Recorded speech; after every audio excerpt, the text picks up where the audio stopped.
I'm going to be predicting every single fight on UFC 326.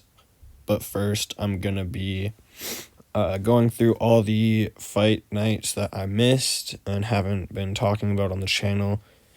I do predictions on the YouTube Shorts, but that's about it. So, getting right into it, we had our best night of picks this year, back to back with our worst night of picks.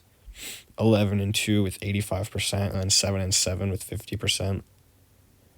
Yeah, we did really good, and then we did really bad. And then the Mexico card, 9-4, not too bad. We didn't do good on main events. I think we're 2-3 on main events this year, which isn't good. I also had to watch two of my favorite fighters lose back to back. That sucked to watch. I love both of these guys. Brandon Moreno is probably my favorite fighter in UFC history, and Anthony Fernandez is the reason I made the channel. So, it kind of sucked watching those two lose. And finally, here is our record for the year so far. It's not too bad, around 70%. Prediction rate, our high confidence picks, we haven't gotten any wrong. Our medium picks, we've only gotten one wrong. And then our low confidence picks, we're not too great, 50-50, but it's not too bad. And like I said, I'm pretty sure we are 2-3 on main events this year, which isn't great, but hopefully we can turn that around.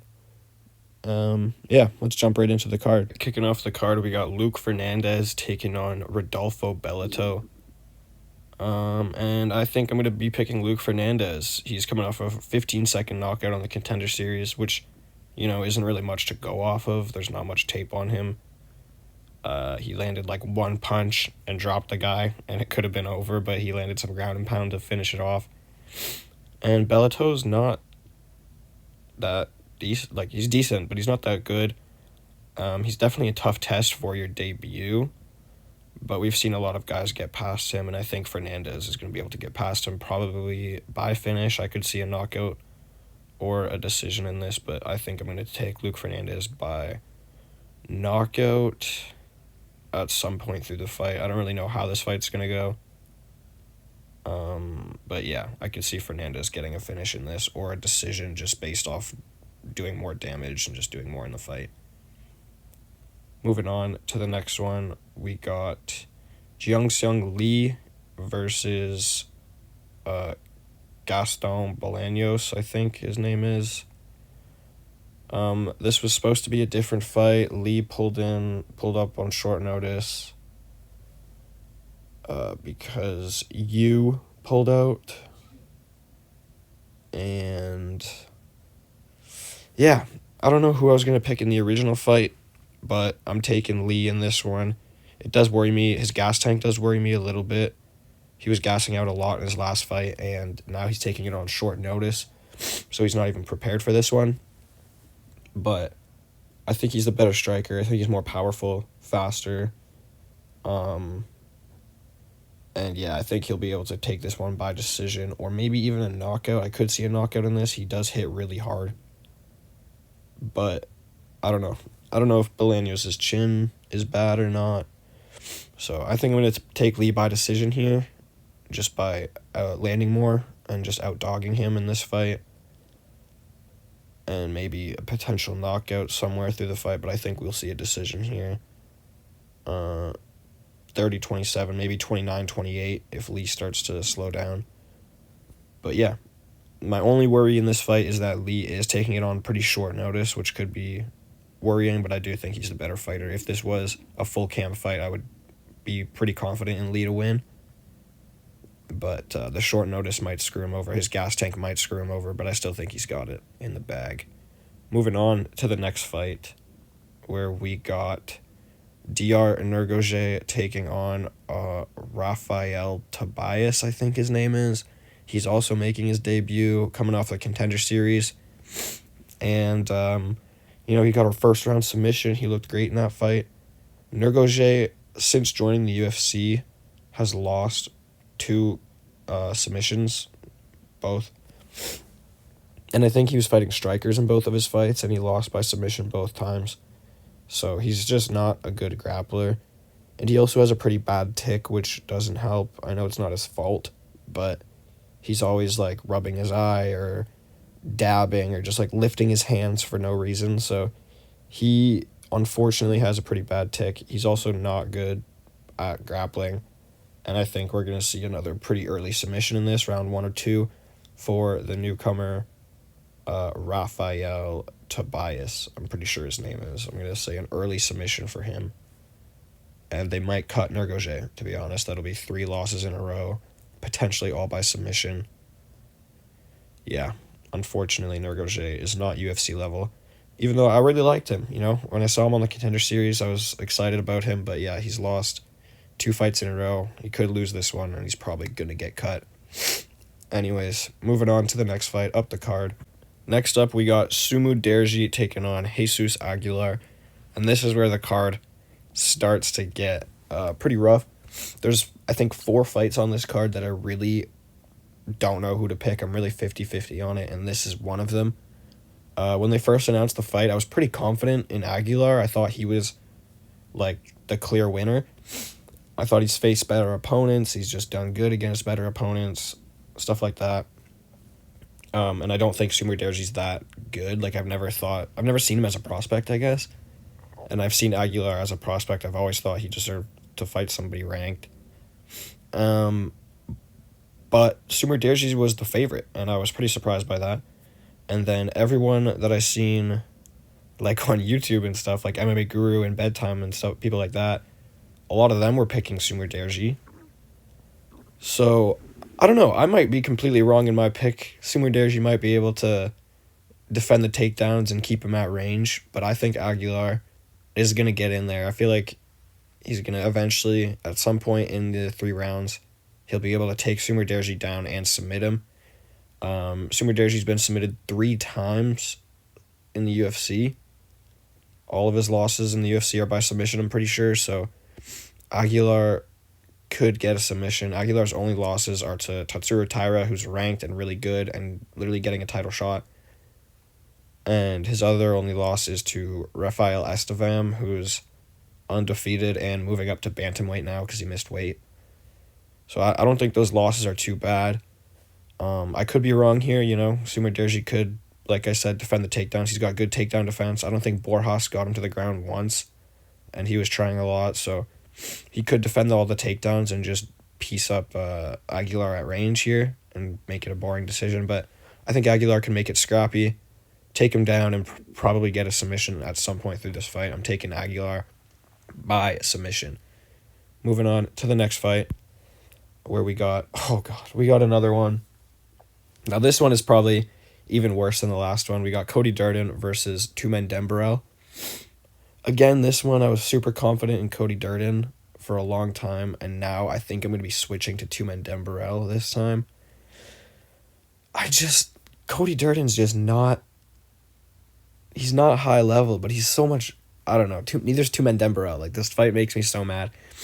I never thought Tumendemberel was really that good, and I think this is a huge step up in competition for him, and I think Cody Durden should be able to just piece him up and, like, make it scrappy and just beat the shit out of him, honestly. But at the same time, I feel like that's only going to happen for, 2 minutes or, a round. And then Tumendemberel is going to be able to latch up a submission at some point during this fight. Durden's been submitted by a lot of people, even guys who, get shit on for being boring, like Muhammad Makayev and Tagir Ulanbekov. They both have submissions over Cody Durden. And yeah, I don't know. I think it's just pretty rough. He's got submitted a lot. Tumendemberel has a lot of submissions. He also has the reach advantage, so even on the feet, I don't know if it's going to be super easy for Cody Durden to get in there. And just, I don't think Cody Durden's going to be able to easily beat him up. This does kind of remind me of the Alex Perez versus Charles Johnson fight, where I really wanted to pick Perez because it felt like he was going to make it scrappy and win. But Charles Johnson was the bigger, longer fighter, and I thought he was going to be able to keep him at range and win. And I feel like I see this fight the same way, and I'm picking against Cody Durden, just like I picked against Alex Perez. And if he ends up winning, I'm going to be super mad because I'm doing the same thing twice in a row. But I'm going to be picking Tumendemberel to submit Cody Durden at some point in this fight. I think Cody Durden's going to be a little too scrappy at first, and he might piece him up, but I think Tumendemberel is going to survive an early onslaught and be able to submit Durden in round 2 or 3 after he gasses out or after he just kind of like gives up. But yeah, this is a really close fight. I'm not confident in this one. I think Cody Durden could do it, but I'm going to stick with my pick of Tumendemberel. Moving on to the next fight with, Ricky Turcios versus Alberto Montes. This is another pretty close fight. Ricky Turcios is kind of a dog. He's pretty tough. He's definitely a tough out, But he's going up to featherweight. I feel like he's kind of small for featherweight. I don't know. I feel like he's a decent size bantamweight, but at featherweight, I feel like he's going to be probably pretty small. And I think he's going to get caught in a submission in this fight. I don't know. There's going to be a lot of scrambles. This is going to be a scramble-heavy fight for sure. They're both grapplers. Sorry about the train if you can hear that. But, yeah, Montes, I think, is also better on the feet, but I don't think he's going to chin Turcios. Turcios is a dog. It's really hard to put him out of there. So he could, survive early and make it hard later on. Like he could go to round 2, round 3 and make it a tough fight for Montes. But I don't know. Montes seemed good. He seemed slick. I think he's going to be bigger and stronger, better on the feet, and in the scrambles, I think he could latch up a submission as well. I'm pretty sure Turcios has been submitted a few times before. He is a good grappler, but he puts himself in pretty bad positions a lot, and he could get caught in a Darce or Anaconda, which is Montez's thing. So yeah, I could see Montes getting the win here. I could also see Ricky dogging it out, but I'm going to pick Montes by submission at some point through the fight. I don't really know when. Probably, I have no clue when, but round 1, 2, or 3, a submission for Montes at some point in the fight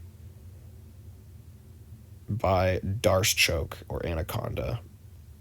He hasn't fought since October of 2024, which I'm just now realizing, which is kind of crazy. That's like a year and a half since he's fought.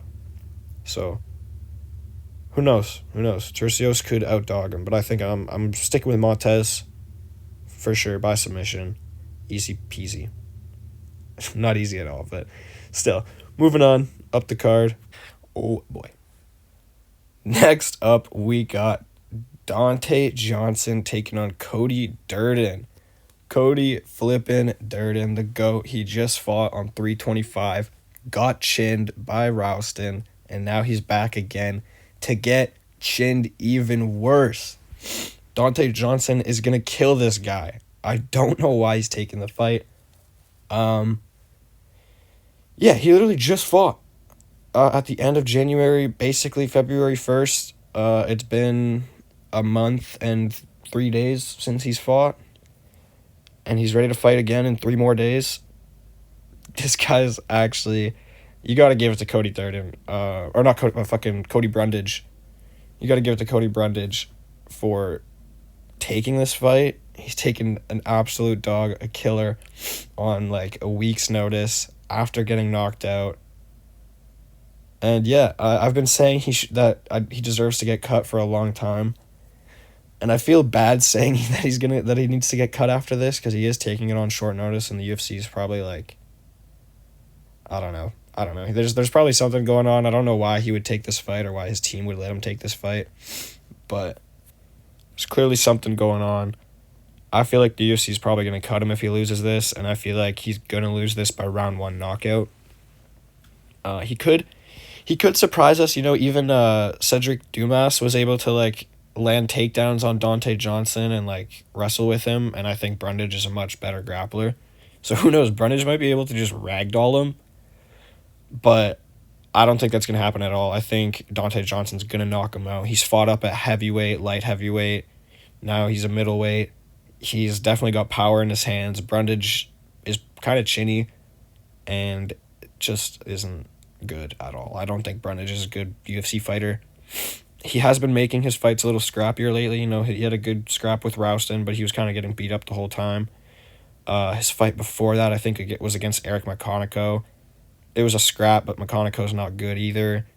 So, I don't know. I don't think Brundage is good. I think Donte Johnson's going to finish him round 1 knockout pretty brutally, and then they're going to cut Brundage. Moving on to a random mystery fight. Cody Garbrandt taking on Long Xiao, or Xiao Long, I think. But, yeah.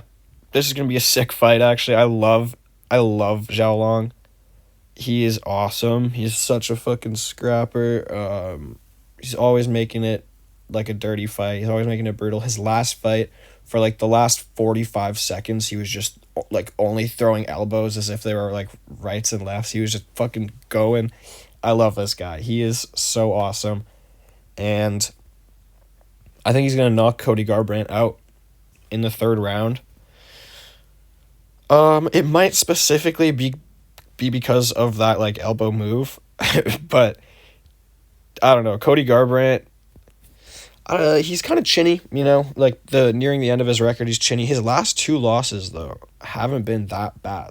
Like when you think of Cody Garbrandt, you think of like the most washed guy ever, but his last few losses were a submission to Figueiredo, not bad at all. He's still ranked. He's still doing his stuff. And then the decision loss to Barcelos is aging really well. Barcelos is one of the best fighters in the division. He deserves someone ranked. He beat Peyton Tabit, who's like top 10 right now. So his losses aren't bad recently, and I do think he's like much better than Xiao Long. I think he's going to be piecing him up for like the whole fight. He's going to be outclassing him, and it's going to be like, holy shit, Cody Garbrandt is back. He looks amazing. He's so much faster. He's so much better. He's so much good. And then I think round 3, Xiao Long's just going to fucking go ham and go at him and murder him. So, yeah, I am basing this pick off of a random knockout, which is definitely not a good way to be basing picks. I do think Cody Garbrandt's probably just going to piece him up to a decision. But I feel like the closer and closer we get to a decision where Cody Garbrandt just like easily wins, I think Xiao Long's going to get more and more aggressive and like heated, and that could work against him. But I think it's going to work for him. I think he's going to go forward, go at Garbrandt, and eventually knock him out. But I'm not confident in that at all, so don't put that in your parlay, I guess. Moving on to the main card, I believe, where we got a fucking awesome fight. RoboCop taking on Bruno Ferreira. This is a sick fight, sick rematch. I love RoboCop. I really want him to get a Paulo Costa fight, but now Costa's gone at light heavyweight, so I don't know if we're ever going to see that, but I've been wanting a RoboCop versus Paulo Costa fight for months now. And they gave him Bruno Ferreira, which is pretty close, I guess, but I think Bruno Ferreira is going to knock him out, unfortunately. He knocked him out in round 1 in their first fight, and I think RoboCop's a little chinnier than he is. I feel like if this does go past the first round, it's going to be a pretty fun scrap. But I think Ferreira will eventually knock out RoboCop the same way he did in the first fight. And it's pretty sad. I love Rodrigues. I really want him to win. I hope he does good. He could win. I don't think this is like a easy Ferreira finish. Like I could see RoboCop getting a knockout of his own. I could see him getting a decision. But I don't know. I think I don't know, maybe it's just from watching their first fight and seeing Bruno Ferreira chin RoboCop. Like, after you see someone get knocked out, it's kind of hard to pick against that guy that knocked him out. But, so that could be the only reason. I don't really have any, like, technical reasons why I think Bruno Ferreira is going to win. I never really have a technical reason, I guess, but this is kind of just, I just think Bruno Ferreira is going to knock him out in this fight. And that's that. He's knocked him out before in the first round. This time he's got 3 rounds to do it. I don't think his gas tank is that bad. He was landing big shots on Marvin Vettori the whole time, but everyone knows Marvin Vettori's just got a fucking crazy chin. And it's a lot easier to knock out RoboCop. So I think he's going to get the knockout, move up the rankings, and I'm going to be very sad from it. But yeah, moving on. This fight is the worst fight to predict on the entire card. Because of a few reasons. They're both super inconsistent. Both of them have, like, both of them have beaten better people than each other. Both of them have lost to better people than each other. Or both of them have lost to worse people than each other, I mean. And they're just super inconsistent. Michael Johnson has the unk still got it going on for him, but how much is that really, a decision over Zellhuber? How much are we really going to take that into consideration now that Zellhuber's dog shit? Michael Johnson's good. He proved that he was good, but a decision over Zellhuber isn't really saying much. And Drew Dober, he had the loss to Gene Silva. It was a doctor stoppage. He had the loss to Manuel Torres. He got knocked out in round 1. That was pretty rough. And I think he had another loss. I was supposed to check it, but I completely forgot to. I think he had another loss before fighting Prepolek. But I might be wrong. But yeah, even the Prepolek fight was really close until he lost a point. As soon as they took a point from Drew Dober, he just went at him. He started going ham and went to kill him. And I think he might be like that in this fight. Drew Dober, when he fights against a certain type of opponent, he fights with a little extra motivation. And when he was going on that run back a few years ago, if Michael Johnson was there on that run, he would have been out cold. Drew Dober would have put him out cold. He was on a pretty insane run back in the day. But that was a long time ago. I don't know if Drew Dober's abilities are still hanging around, if he's going to be able to chin Johnson. I really don't know. I really don't know who to pick in this fight. I want to say Michael Johnson by early KO. But, is Michael Johnson really as, powerful and as good as Manuel Torres? Because that's the only guy that's put Drew Dober out cold lately. It's the only guy. And Manuel Torres is good. He's in the rankings. Who's he fighting next? I think Beneil Dariush. Why? Slamming out Beneil. But I really don't know who to fucking pick in this fight. It's really making me mad. I want to say Michael Johnson, but that Zellhuber win isn't aging good at all, and I feel like Drew Dober might be able to just piece him up in this. I feel like as long as Drew Dober doesn't get punched out cold, he's going to win the fight. But I just don't know if Johnson's going to land the shot.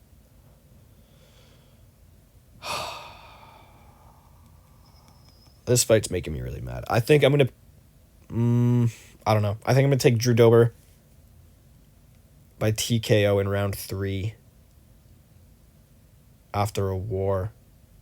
After a really hard fight. No, I'm not. I'm going to take Michael Johnson. Oh, what the fuck, man? This fight is so dumb.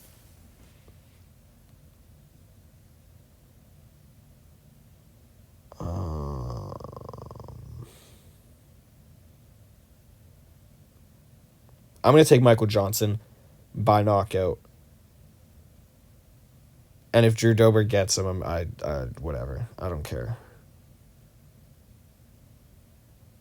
Yeah, fuck it. If Drew Dober gets him, if his abilities are still intact, whatever, I'll take that one on the chin. But I'm taking Michael Johnson by knockout. Yeah, I'm going to take Michael Johnson by knockout in one of the rounds. I don't know when. I don't know if it's going to happen. I don't fucking like this fight one bit. Moving on to the featured fight. I mean, this one's not an easy pick either. I'm picking Rob Font, which I'm probably going to regret. But ever since they first announced this fight, I've had Rob Font. And every time that the fight gets canceled, Rob Font beats up a prospect. And I'm like, oh shit, good thing that wasn't Rosas Jr. And every time the fight gets canceled and Rosas ends up barely beating some random, I'm like, oh shit, good thing he didn't fight Rob Font because he would have got fucked up. And now they're finally doing the fight. But did they wait long enough? I feel like I don't know. I feel like if they did this fight when they were supposed to do it, and Jean Matsumoto fought Rob Font, like, that version of Rob Font would have dominated Rosas Jr. Beat the fuck out of him. But now, I don't know. He's getting older, so I could see Rosas Jr. by decision here, but I don't think Raul Rosas Jr. is that good at all. Like, I think he's the biggest industry plant ever. The UFC clearly wants him to be a star because he was the youngest guy in the UFC. They've always wanted him to be a star. They were always giving him good matchups, and he couldn't fucking beat them. He couldn't finish them. He couldn't do good against them. So, I don't know. I don't think he's that good. They keep giving him layups, and he keeps missing them. And I think Rob Font is he's not like an easy test. This isn't like this is not a layup to the rankings. They've tried so many times to get Rob Font out of the rankings and give him a prospect, and every time he's won except for David Martinez, who beat him in the decision, who just beat Cheeto and is now like a top 10 ranked guy. He's going to be fighting, I don't even know. I don't know who David Martinez should fight next. Someone if Eamon Zahabi's not fighting Corey Sandhagen, I could see Eamon versus Martinez, and Martinez probably chins him. So we could see Martinez in the top 5 pretty soon. That's not a bad loss. I think Rob Font's going to beat Raul Rosas Jr. I think he's going to keep it on the feet and piece him up very easily. He's going to just, defend takedowns, beat him on the feet by decision. I don't think Raul Rosas Jr. is that good. Moving on to the co-main event, we got Caio Borralho taking on Reinier de Ridder. I'm very excited for this fight. I really like both of these guys. I went and watched de Ridder live versus Arnold Allen, and that whole fight pissed me off. But whatever, we're all love towards de Ridder still. We all love him, but I think he's gonna get pieced up. I think he's gonna beat this is gonna be an unfair fight on the feet. I don't think de Ridder's got good hands at all. He's pretty bad on the feet. And thinking back, I'm surprised he beat Robert Whittaker. I'm surprised, I don't know, maybe that Arnold Allen performance was just really bad, but I'm surprised he made it this high. I don't think de Ridder's going to be able to beat Caio Borralho. Oh, fuck. I think he's much better on the feet. I think if de Ridder does get him to the ground, I think he's got good enough, anti-grappling to not get submitted by de Ridder. The knees to the body could be a problem, but still, I don't think it's going to TKO. I don't think he's going to TKO Borralho with a knee to the body. I don't think that's going to do anything. 3 rounds, it's not 5 rounds, so 3 rounds does benefit, I guess, both of them. They could both, de Ridder in a 3-rounder is rough. He's definitely got a crazy pace for 3 rounds, so that could improve. It probably benefits him more. But I don't know. I think Borralho could win this fight, round 2 and 3. I could see him getting a TKO in this. If there is going to be a finish, I could see Borralho TKOing de Ridder. He got dropped by GM3. Or no, he dropped GM3, right?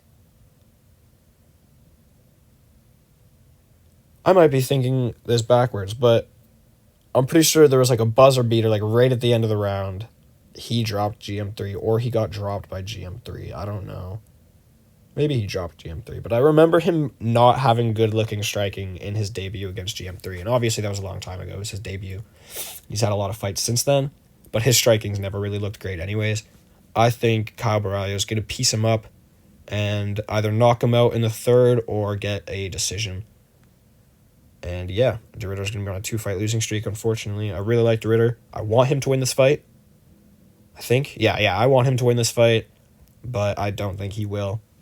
Moving on to the moment we've all been waiting for, the main event, the BMF. This is going to be such a fucking awesome fight. I don't care who wins. I don't care if my pick's right. I just want this to be longer than 2 rounds and not be an immediate submission or something. Max Holloway, Charles Oliveira, 2 of the best fighters of all time, 2 of the fucking most fan favorite, most hyped fighters. This is going to be a sick fight. And I am going to be picking Max Holloway. I think, first of all, I think Oliveira was getting pieced up by Gamrot on the feet. Not pieced up, he was actually He had a much better second round, and he was doing like decent on the feet, but just the fact that Gamrot was landing like really clean like 1-2s that were rocking Oliveira's head back, I feel like Holloway's going to be landing much cleaner shots, much better shots, and more often than that. So he could, I think my official pick is Holloway by round 3 knockout. I think he's going to put him out eventually. I think especially after Oliveira got knocked out by Topuria, his chin is not good. Like, he got flatlined. Like, that was such a bad knockout. So I think that really affected his chin. I know Holloway's not really like a knockout artist, but up at lightweight, he's got a lot more power, and I feel like he's a lot better than a lot of the lightweights. He's styled on Gaethje. The Dustin Poirier fight, you know, he did get dropped, he got caught, but he still styled on Poirier if you watch that fight. Like, he's been styling on everyone at lightweight. He's so much better than these guys, and I think he's going to do the same thing to Oliveira. I think he's going to defend the takedowns, and he's going to make it look like he's way high level. Like, he's going to make the distance look insane. I don't even know what I'm trying to say, but he's just going to make it look like he's way above Oliveira, just like he always does with these lightweights. If he can do to Oliveira what he did to Gaethje and Poirier, that would be insane, because those are 3 of like the best lightweights of this generation for sure, but like of all time, there's 3 of like the most popular, most known, and best lightweights. And if Holloway can go out there and just style on every single one of them, it would be insane. Now, the big thing is the grappling. Holloway has never really fought a grappler like Oliveira. I don't know if you can really fight a grappler like Oliveira before fighting Oliveira, but Holloway's never even really fought any like grapplers. Like, I don't know. Like, he's fought Ortega.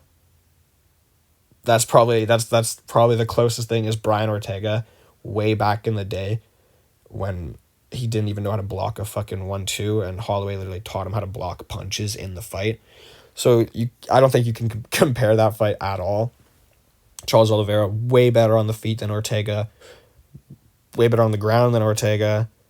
I just don't think he's gonna. I don't know. I think Holloway's gonna be faster, and I don't think he's gonna be able to submit Holloway. Even if he gets the takedown and gets him to the ground, I feel like Holloway's gonna be decent enough at getting up, scrambling. I might be wrong. You know, Poirier dropped him in the second round of their last fight and jumped guillotine. If that was Oliveira jumping guillotine, Holloway probably would have got submitted there. But I feel like Holloway's going to be able to keep it on the feet and just outclass Oliveira. Like, I feel like he's going to make him look so much better than Oliveira. It's going to be bad. So I might be wrong on this. You know, I might be completely wrong, and Oliveira might just take him down, submit him in the first, like, fucking 2 minutes, and then he just shows how terrible Holloway's grappling is. But I don't know, I think Holloway's grappling is going to hold up. It's going to be decent enough to at least defend takedowns and stay on the feet. And I think on the feet, he's way better. I think Oliveira's a good striker, and I know he's not lost on the feet, but I think Holloway is going to be faster, more accurate, and a lot more powerful now that he's staying at lightweight and now that his body is used to lightweight. You know, even the Poirier fight, that was after he went up to lightweight, went back down to featherweight and got knocked out, and then went back up to lightweight. Like, his body wasn't ready. But now he stayed up at lightweight for the Poirier fight. He's been up at lightweight since the Poirier fight, training for this Charles fight. He knew he was going to stay at lightweight. He's finally bulked into the weight class. I think he's going to look bigger, stronger, faster, and I'm glazing him a lot right now, obviously, but I think Holloway is super fucking good. I think he's super fast, and I think as long as he doesn't get taken down and submitted instantly, I think he's going to piece up Oliveira and knock him out in rounds 3, 4, or 5. And yeah, I think it's going to be a great fight. I think it's going to be a pretty decent card. This could get fight of the night if it goes far. I think Drew Dober and Michael Johnson could get fight of the night if it goes far. Cody Garbrandt and Jeong fucking Long Zhao, that one could be pretty decent too. Yeah, I'd say those are probably my contenders for the fight of the night. Donte Johnson probably going to get a performance bonus after he murders Cody Brundage. The winner of this probably going to get a performance bonus. But yeah, hope you guys enjoyed the predictions. Hope you guys enjoyed a lot of fence sitting. I'll see you after the card. Have a good one.